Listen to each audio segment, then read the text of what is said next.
Hello everyone, welcome to my YouTube channel. For this question we are to solve for x. So let's get started. Now first of all, I will determine the range. And the range is x must be greater than 0.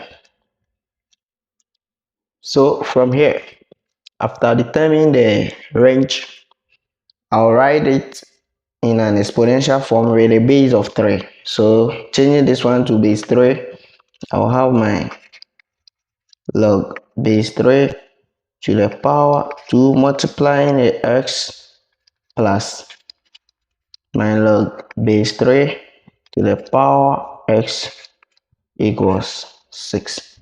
So now I'll use this relationship. That's a to the power y multiplying b equals 1 divided by y times the log base a to the power b. So I'll use this relationship to transform the equation as 1 divided by 2 log of base 3 to the power x plus. I'll maintain this one. My log base 3 to the power x equals 6. So from here, I can calculate the sum of this since they are having the same base. So doing so, I'll have my